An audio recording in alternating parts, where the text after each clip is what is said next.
ब्रजेशा से यशोदा ने आदौ इष्टम सुरभि शिशिरम पानकम पाए त्वा। श्री नंद बाबा भी कहते जाएं और सब भी कहते जाएं ब्राह्मण को पहले परोसो।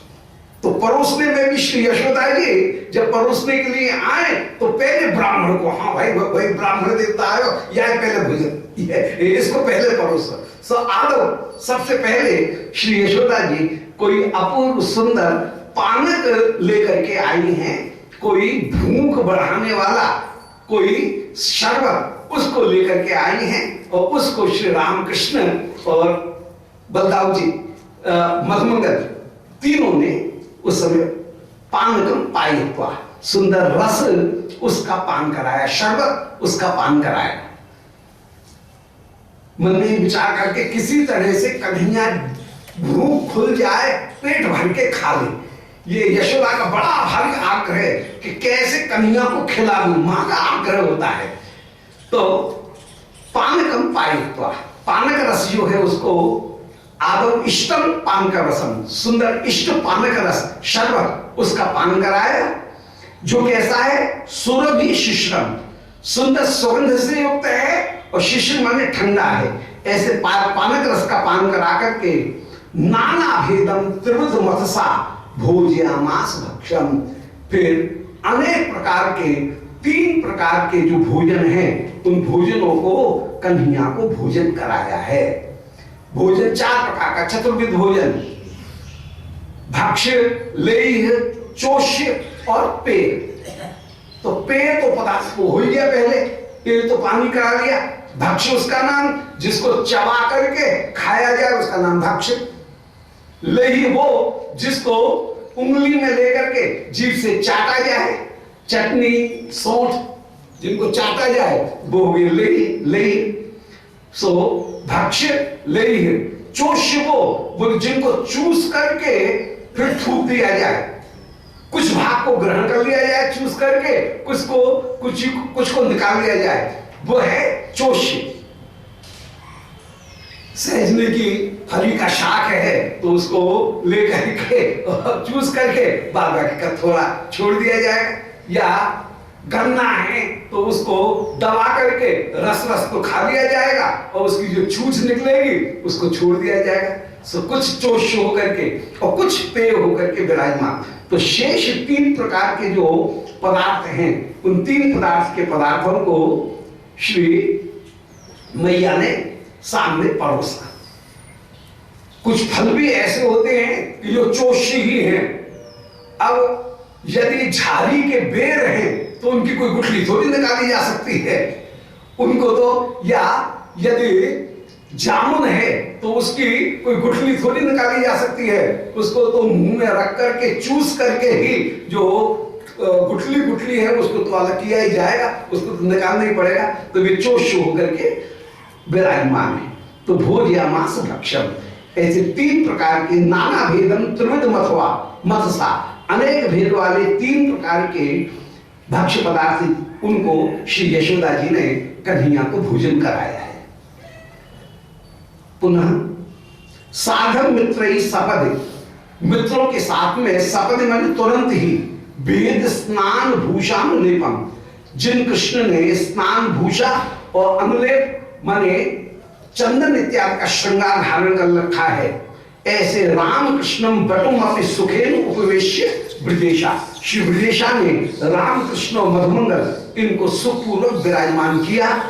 और आदौ इष्टम, सबसे पहले इष्ट माने जिससे भूख खुल जाए, ऐसे सुरभि शिशिरम, ठंडे सुगंध युक्त पानकम, कोई शरबत उसका कन्हैया को पान कराया। कोई एपिटाइज है, क्या कहते हैं वो उसको, हाँ एपिटाइज जो है वो भूख बढ़ जाए उसको पहले बढ़ा करके उसको दे करके फिर नाना भेदम त्रिविध मत्सा भोज्यामास भक्षम, 3 प्रकार के जो भोजनीय पदार्थ हैं उन भोजनीय पदार्थों को श्री मैया ने कन्हैया को भोजन कराया है। अब मैया बड़ाई करती जा रही है। ये भोजन कराने की विशेषता, भोजन कराने में भोज्य सामग्री की जब तक बड़ाई नहीं की जाए, तब तक और उसकी विशेषता नहीं बताई जाए, तब तक खाने वाले को पता नहीं लगेगा, वो उसके प्रति उसमें रुचि नहीं जगेगी। तो उसका परिचय कराया जाए। तो विशेष रूप से मैया परोसते हुए जब विराजमान हो रही है, उस समय उनकी बड़ी प्रशंसा कर रही हैं। बोल बेटा, ये नए ढंग का आज बड़ा बनाया है, नए फल उसका ये सुंदर भुजना बनाया है, नए ढंग का बढ़िया बड़ा ये बनाया है। तो एतद् वो अति प्रियम इति, बेटा ये जो बड़ा है, ये बड़ा तेरा अत्यंत अत्यंत प्यारा है। एतद् वो अति प्रियम, ये तुम्हारा अत्यंत अत्यंत प्यारा है। यदा सीधु केल्यादि तेभ्यः, तू तो इस बड़ा को सीधु केली जो मिठाई है, एक भोज्य पदार्थ, माने अपने जानकारी की भाषा में माने कुलैया, राधारमण जी की जो कुलैया है सीधु केली, उस सीधु केली की भी अपेक्षा ये बड़ा और भी ज्यादा सुंदर होकर के विराजमान। तो सीधु केली इत्यादि की भी अपेक्षा ये बड़ा तुझे बहुत ज्यादा प्यारा है। इसको देख, खा के तो देख नया बड़ा ये सिद्ध हुआ है। तो सीधु केल्यादि तेभ्य, सीधु केली, खीर सा, कुलैया इत्यादि की जो सुंदर तेरे प्रिय पदार्थ, उनकी भी अपेक्षा एतत् वो अति प्रियम, ये तुझे अत्यंत अत्यंत प्यारा है।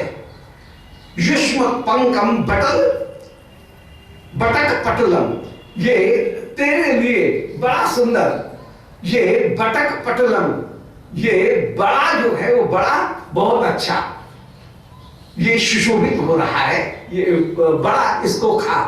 और पंकम माने इसमें मसाला भी डाला हुआ है, माने सौंठ दही ये भी इसमें विराजमान है। तो पंगम माने इसकी लगामन से युक्त जो बड़ा है, बड़ा अकेला भी अच्छा लगता है, पर तो मन उसके साथ में लगाम हो, दही और सौंठ और चटनी ये सब भी है, तो उससे युक्त होकर के ये जो बड़ा है बटक पटलम। तो पंगम बटक पटलम माने लगामन से युक्त जो बटक पटल है बड़ा, ये तुझे अत्यंत अत्यंत प्यारा है। पंच भेदम ददौसा, और ऐसे 5 प्रकार के बड़ाओं को श्री यशोदा जी ने कन्हैया को परोसा। के कह रही है बेटा ये आलू का है, और ये अमरूद का बड़ा है, और ये बैंगन का बड़ा है, और ये दाल का बड़ा है, और ये मूंग की दाल का बड़ा है। ऐसा कहकर के जो विभिन्न प्रकार के बड़ा, उनके अपूर्व भेद उनको प्रकट करती हुई श्री यशोदा जी उस समय समर्पित कर रही हैं। बटक पटलम पंच भेदम ददौसा, 5 प्रकार के बड़ा उनको श्री कृष्ण को परोसती हुई श्री यशोदा विराजमान हो रही हैं। सस्लो पंचेंद्रियम अपि तदैवाश तेषां प्रमोदय, श्री कृष्ण ने वो जो भोजन सामग्री यशोदा जी ने परोसी, उसके द्वारा केवल जिह्वा को ही आनंदित नहीं किया, बल्कि सस्लो पंचेंद्रियम, उनके द्वारा श्री कृष्ण की 5 इंद्रियां, 5 ज्ञानेंद्रियां अपूर्व रूप से आनंद जल में स्नान करके विराजमान हुई। सस्लो माने स्नान कर लिया, पंचो माने 5 इंद्रियों के द्वारा उस भोजन सामग्री ने श्री कृष्ण को आनंद में डुबो दिया। माने जो भोजन होना चाहिए उसका रूप भी बढ़िया होना चाहिए, देखते ही उसकी जो सजावट और उसका जो रूप है, वो रूप भी विशेष रूप से कन्हैया को आकर्षित करे। तो उसको परोसने का जो प्रकार, उसको जैसे सजाया गया है, और उसका जो सिकावट अलग दिख रही है, सिकाई कि क्या बढ़िया बिल्कुल बादामी सिकाई है, तो देखने से ही पता लग जाए कि ये बड़ा सुंदर होगा। तो रूप बड़ा सुंदर होना चाहिए, फिर गंध उसकी बड़ी सुंदर होनी चाहिए, नाक में घुसते ही भोजन नहीं किया है तब भी स्पर्श भी उसका ऐसा होना चाहिए, ये नहीं कि लोटियां मांगनी पड़े उठने के लिए वो स्पर्श भी उसका ऐसा होना चाहिए कि जिसको आराम से जल्दी से सरलता से तोड़ा जा सके। अच्छा, उसका स्वाद जो है वो भी अपना विशेष होना चाहिए, रस तो होना ही चाहिए, और साथ ही साथ में उसका शब्द भी बड़ा होना चाहिए। अब पापड़ हो और ये चुर्र नहीं टूटे तो किसका मतलब?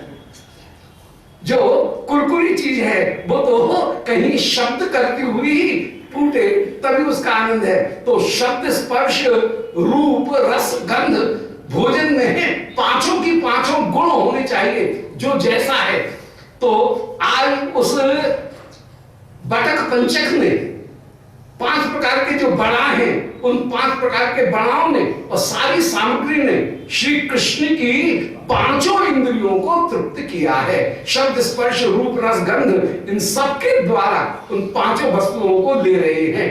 फिर उसके साथ में विशेषता, परोसने वाले की ये कुशलता है कि वह जिस समय परोसे उस समय उन वस्तुओं का ये इसका क्या नाम है, इसका मतलब ये नाम है, ये इसकी ये विशेषता है, इसकी बनी हुई है, ऐसे उसकी व्याख्या यदि की जाए तो भोजन करने वाले को अपूर्व आनंद जो है उसकी प्राप्ति होती है।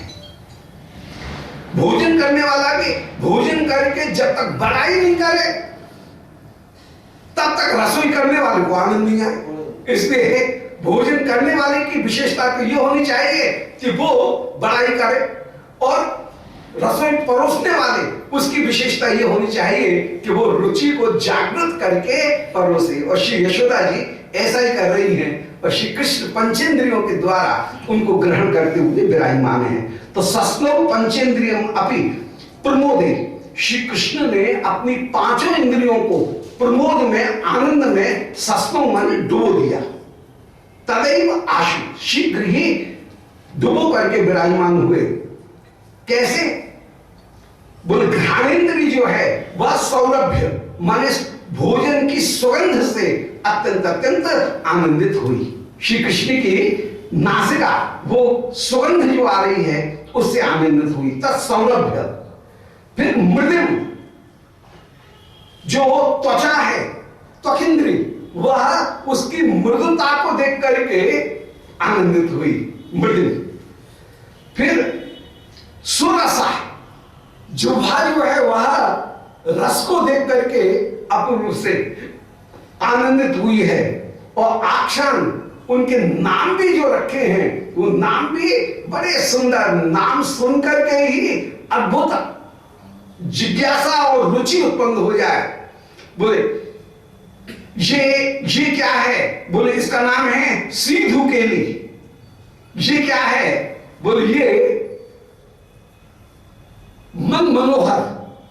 अब लड्डू नाम ही रख दिया मन मनोहर, मन को मोहित करने वाला। तो ये जो नाम है वो भी अपूर्व रूप से कार्य। तो ये जो है नाम, वो अपने आप में नाम भी अपूर्व सुंदर, नाम भी सुंदर होने चाहिए। तो आख्यान या उनका जो स्पर्श है, तो ये आख्यान जो है वो आख्यान, उनका नाम वो कान को सुंदर देने वाला है, और रूप जो है वो भी अपूर्व से सुंदर होकर के विराजमान है।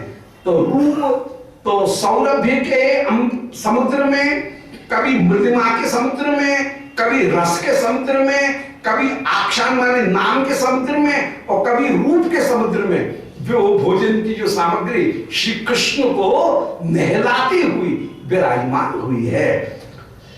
पुनः सुन ले, एतद् वो प्रियम इति, ये तुझे बहुत अच्छा लगेगा, ऐसा कहकर के यदा सीधु केल्यादितेभ्यः, सीधु केली जो है उससे भी ये अत्यंत, जो सीधु केली भोजन जो कुलैया खीरसा, उनकी भी अपेक्षा ये तुझे अच्छा लगेगा, ऐसा कहकर के विराजमान हो रहे हैं। युष्म पंकम बटक पटलम, देख ये लगाम के साथ अपनी साथ की सारी वस्तुओं के साथ में ये बटक पटलम, ये बड़े का जो समूह है, पंचभेदम 5 भेद वाला, ये ऐसा कहकर के यशोदा जी ने ददुसा उनको समर्पित किया।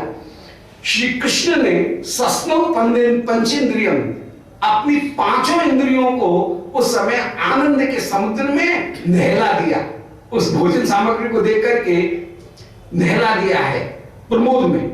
तब तक सौरभ भी, क्योंकि उनमें सुगंध आ रही थी, उसमें नासिका डूबी, उनमें जो मृदुमा थी माने कोमलता थी, उसमें त्वचा या स्पर्श डूबा, उसमें जो सुरसता थी उससे जिह्वा डूबी, और आख्यान मान उनके जो नाम थे उन नाम के द्वारा कान अच्छे लगे, कान आनंदित हुए, और उनकी शोभा सुंदरता देख करके नेत्र जो है वे भी आनंद समुद्र में डूब गए हैं। एक गंधोप्यनुभव पथम यस्य भाग्यात् अयासी तस्मै स्वर्गो जननी किम तो रोचते बाप वर्गा।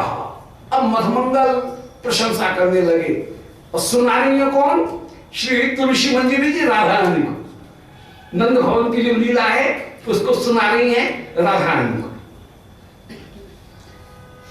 कि एक गंधोप्यनुभव पथम यस्य भाग्यात् अयासी। बोले मधुमंगल उस समय बोले कि अरे मैया, ये तेरे ये सुंदर सामग्री मेरे सामने भोजन के लिए रखी है कि इस भोजन सामग्री की गंध भी अनुभव पथम यस्य भाग्यात् अयासी, यदि किसी को भाग्य से इसकी एक गंध मात्र भी मिल जाए तो तस्मै स्वर्गो जनन किमतः, वो काय को स्वर्ग में जाएगा, वो तो फिर तेरी रसोई में ही निरंतर निरंतर विराजमान होगा। मुझे स्वर्ग नहीं चाहिए, मुझे नहीं स्वर्ग नहीं चाहिए, मुझ मधुमंगल को तो मैया यशोदा की रसोई ही स्वर्ग से ज्यादा अच्छी लगती है। और किम तो रोचते बाप वर्ग, उस अपवर्ग को लेकर के क्या करेंगे जिस अपवर्ग में कहीं सुख की सामग्री नहीं है, वस्तु तो आनंदात्मक है परंतु उसका कोई भोक्ता नहीं है, ऐसे अपवर्ग को लेकर के भी क्या करेंगे?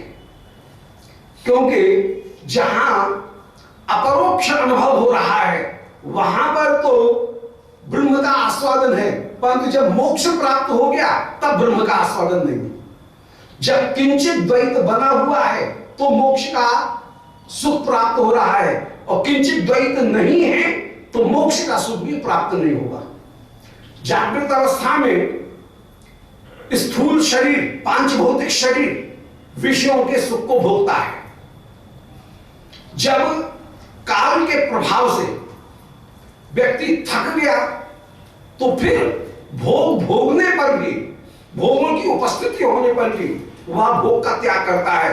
भोजन करने बैठा, नींद आ रही है, आपने खाना लड़के, तो काल वो वस्तु है जिसकी अतिशयता भोग से भी व्यक्ति को निवृत्त कर देती है। तो काल के प्रभाव से जब तमोगुण बढ़ा तो जागृत के सुख छूट जाते हैं, और उस समय तमोगुण या निद्रा में व्यक्ति पहुंच गया, तमोगुण की अधिकता हो गई। तमोगुण की अधिकता होने पर भी वासना समाप्त नहीं हुई है, और उन वासनाओं की अधिकता से युक्त होकर वासना युक्त जो मन है वह उस समय कहीं स्थूल शरीर के स्थानापन्न होकर के स्थूल शरीर का के स्थान पर आकर के वह मन स्वात्मिक शरीर की रचना कर लेता है। मनी महल बन गया, मनी भोजन की सोने की थाली बन गया, सपना देख रहे हैं, मनी उसमें रबड़ी रसगुल्ला कचौड़ी सारी सामग्री वो बन करके विराजमान, मनी पंखा बन गया, मनी परोसने वाला बन गया और भोजन कर रहे हैं। तो मन ही विभिन्न स्वरूपों को धारण करके स्वात्मिक स्थिति में स्वात्मिक शरीरों को धारण करके, मन की एक विशेषता है कि मन अनेक अनेक स्वरूपों को धारण कर सकता है। तो मन अनेक स्वरूपों को धारण करके स्वप्न, क्योंकि स्थूल शरीर पांच भौतिक शरीर तो सो रहा है, वो तो तमोगुण में डूब रहा है, परंतु वासना की इतनी प्रबलता थी कि वासना की प्रबलता से आवृत मन स्वयं अनेक अनेक स्वरूपों को धारण करके विषयों को भोगता है। परंतु स्वप्न के जो विषय हैं वे भी बड़े अद्भुत होते हैं। स्वप्न के विषय में प्रसिद्धि है कि कोई भी स्वप्न 13 मिनट से ज्यादा नहीं होता। स्वप्न उसका अंत तो हमको पता होता है, परंतु स्वप्न कहां से शुरू हुआ यह याद नहीं रहता है। स्वप्न कहां से कहां मिल गया, अब 13 मिनट में अब एक जन्म की जो कथा है उसको भी स्वप्न में हम देख, और न जाने कौन कौन से भोग उनको भोग लेते हैं। तो स्वप्न की अपनी बड़ी महिमा है, और स्वप्न के द्वारा हम भूतकाल में, पूर्व जन्म में या भूतकाल में क्या थे, आगे क्या हो सकते हैं, इन सबों का कहीं संकेत स्वप्न दे देता है। जिन भोगों को हम भोगने से वंचित रह गए हैं, स्वप्न में उन भोगों को भी कभी भोग करके हम अपने कर्मों की निवृत्ति भी कर लेते हैं। स्वप्न आगामी जो घटना है उनके संकेतक होकर के भी विराजमान होते हैं, क्योंकि स्थूल शरीर की अपेक्षा मन की शक्ति कहीं अधिक होती है। तो जागृत हो गया, स्वप्न हो गया। अब आई सुषुप्ति। सुषुप्ति में मन भी कहीं तमोगुण में सो गया। अहमिति च प्रसुप्ते। उस समय केवल मन ही नहीं सोया, बुद्धि ही नहीं सोई, बल्कि अहंकार पर्यंत बुद्धि ने, मन और चित्त और अहंकार, ये तीनों के तीनों सो गए। जागृत स्वप्न सुषुप्ति ये तीनों दशा जो हैं वो हैं चित्त की, बुद्धि की। ये तीनों बुद्धि की दशा है। जागृत दशा भी बुद्धि की दशा है, स्वप्न भी बुद्धि की दशा है, और सुषुप्ति भी बुद्धि की दशा है। परंतु स्वप्न में आत्मस्वरूप का बोध तो है, परंतु वहां पर आत्मा भोग के रूप में कहीं न कहीं विराजमान है। और स्वप्न में माया, सुषुप्ति में, सुषुप्ति की बात चल रही है, सुषुप्ति में माया से पूर्ण निवृत्ति नहीं है। क्योंकि जब भी हम सोते हैं उस समय जागने की कल्पना लेकर के, जागने की अभिलाषा लेकर के सोते हैं। कोई भी ये तो जरूर कहता है हाय नींद आ जाए किसी तरह से, डॉक्टर से कहीं नींद की गोली मिलेगा, सोने का प्रयत्न करेगा कि किसी तरह से नींद आ जाए। परंतु कोई भी ये विचार करके कभी नहीं सोता है कि मैं सोता रहूं, वो ये आशा लेकर के सोता है कि मैं जग जाऊं। तो सुषुप्ति की कामना में भी जागरण की अभिलाषा कहीं न कहीं छिपी रहती है। इसलिए क्योंकि हम सवासन होकर के ही, वासना से युक्त होकर के ही शयन करते हैं, सुषुप्ति की स्थिति में भी जागने के लिए ही हम सोते हैं। कोई भी व्यक्ति ये नहीं चाहेगा कि व्यक्ति कोमा में ही पड़ा रहे। सुषुप्ति कभी जीवन का लक्ष्य नहीं हो सकती। जो व्यक्ति कोमा में पड़ा हुआ है, घर वाले घबरा जाते हैं, बोले डॉक्टर साहब किसी तरह से उसको चेत आएगा, नाक पान दबा करके देखो कहीं हिलता है कि नहीं, पलक पलक झपकती है कि नहीं। तो सुषुप्ति जीवन का लक्ष्य है ही नहीं। जीवन का लक्ष्य सर्वदा सर्वदा आनंद का भोग है, और आनंद का भोग सुषुप्ति में परिपूर्ण रूप से नहीं है। सुषुप्ति में आनंद, जो आनंद विराजमान है, उस आनंद में भी कहीं आगे भोगने की वासना कहीं न कहीं विराजमान है। आत्मानंद के भोग में भी विषयानंद को भोगने की कहीं वासना का अंश विराजमान है। इसलिए योग शास्त्र कहता है कि सुषुप्ति की स्थिति में, मूर्छा की स्थिति में भी हमारे मन का 540वां भाव जागृत रहता है। हम कहते हैं ये व्यक्ति इस समय कोमा में है, परंतु वो कोमा में नहीं है, परंतु उसका मन अभी भी रिसेप्टिव है। वो 540वां जो भाग है मन का, योग शास्त्र कहता है कि वो कहीं रहता है। कोई व्यक्ति कितनी भी गहरी नींद में सो रहा है, परंतु उसको कहीं ना कहीं पता है कौन आया, कौन गया, कौन क्या बोल रहा है। कभी कभी तो ऐसा होता है कि हम जवाब नहीं दे पाते हैं, परंतु सुनते सब है, सोते सोते भी सब सुनते रहते हैं। तो उस समय मन ज्यादा जागृत होकर के विराजमान है। परंतु सुषुप्ति की स्थिति में कहीं ना कहीं मन पूरी तरह से सोता नहीं है।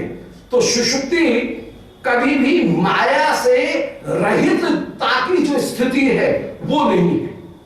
सुषुप्ति में आत्मस्वरूप का भी बोध है, परंतु कहीं ना कहीं माया से युक्त होकर के ही बोध है। उस सुषुप्ति में हमारा जो मन है वो मन कहीं मलिन ही है, अभी मन परम शुद्ध नहीं हुआ, क्योंकि मन जितनी देर तमोगुण में सोया रहा और मन प्राणों से तादात्म्य करके विराजमान होता है। सुषुप्ति में जो मन है वह प्राणों के साथ में तादात्म्य प्राप्त करके विराजमान होता है। प्राण विराजमान है और प्राणों के साथ साथ कहीं अंश रूप में 540 में अंश के रूप में मन और चित्त ये भी कहीं ना कहीं कार्य करते हुए विराजमान है। जब व्यक्ति जागा उस समय एक क्षण के लिए उसे आत्मा के भोग्य स्वरूप का अनुभव होता है कि सुखमहम अप्स्वाप्सम न किंचित अवेदेशम, मैं सुख में था, मुझे कुछ भी पता नहीं, केवल एक क्षण के लिए। क्यों? वो तब तक सत्वगुण पूरी तरह से आया नहीं है और रजोगुण और तमोगुण इनका भी प्रवेश नहीं हुआ। जो सत्वगुण की जो स्थिति थी वो पूरी तरह से, तमोगुण पूरी तरह से निवृत्त नहीं हुआ है, रजोगुण आया नहीं है और सत्वगुण माने ज्ञान अभी तक उदय नहीं हुआ है। ऐसी स्थिति में कुछ कुछ निर्गुणता की जो स्थिति है, उस निर्गुणता की स्थिति के कारण आधे क्षण के लिए जागने के साथ साथ हम अनुभव करते हैं सुखमहम अप्स्वाप्सम, मैं सुख में था, मुझे कुछ भी पता नहीं। तो आत्मस्वरूप का जो आनंदात्मक भोगात्मक जो स्वरूप है वो हमको प्राप्त होता है। आत्मा भोग्य होकर के वहां कुछ क्षण के लिए उस सुषुप्ति के उन क्षणों में कहीं ना कहीं विद्यमान होती है, परंतु मन निस्संदेह उस समय भी मलिन ही है, क्योंकि हमने तप नहीं किया है और कहीं मलिन मन प्राणों के साथ में तादात्म्य प्राप्त करके भी मलिन मन कहीं क्रियाशील एक्टिवेट जरूर है, वो बिल्कुल मन से निवृत्ति की जो स्थिति है वो नहीं है। समाधि की स्थिति में इससे भिन्न स्थिति होगी। समाधि की स्थिति में साधन के द्वारा विवेक, तितिक्षा इत्यादि साधनों के द्वारा मन निर्मल हो गया है एक योगी का, और निर्मल मन के द्वारा जो आत्मस्वरूप का बोध हो रहा है वो सुषुप्ति की स्थिति में जो आत्मस्वरूप का बोध हो रहा है उससे भिन्न होगा। सुषुप्ति में हमने कोई तप तो किया नहीं है, तो हमारा मन मैला ही था, परंतु जब हम समाधि, एक योगी समाधि लगाता है तो समाधि लगाते समय उसका मन अत्यंत अत्यंत निर्मल होकर के विराजमान है। वो अधिकारी तो विधवत अधीत वेद वेदांगत्वेन आपाततोधिगत अखिल वेदार्थो अस्मिन् जन्म जन्मांतरेवा काम निषिद्ध वर्जन पुरस्सर नित्य नैमित्तिक कर्मानुष्ठानतया नितांत निर्मल स्वांता। उसका जो मन है वो नितांत निर्मल होकर के योगी का मन विराजमान है और उस नितांत मन के द्वारा वह अब समाधि में ब्रह्म का दर्शन कर रहा है। वो जो अनुभव है वह अपरोक्ष अनुभव है,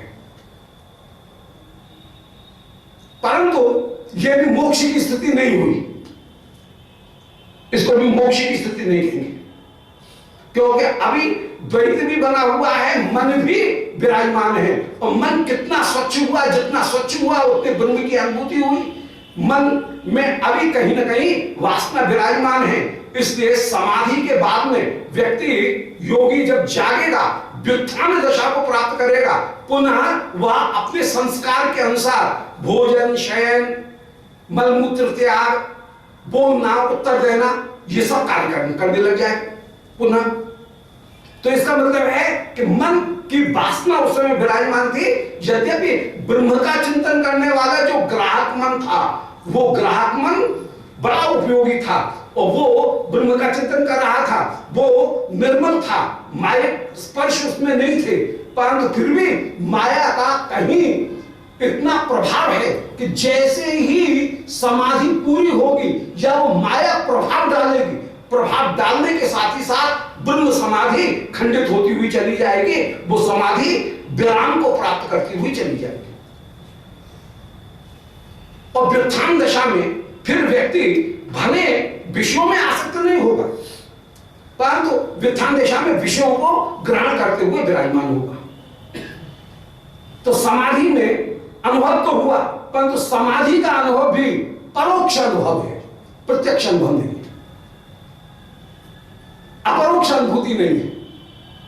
अपरोक्ष अनुभूति वहां होगी जहां पर कोई वस्तु मुझे देखने वाली है या नहीं है, फिर भी वस्तु अपने आप को प्रकाशित करती रहे, उसका नाम है अपरोक्षानुभूति।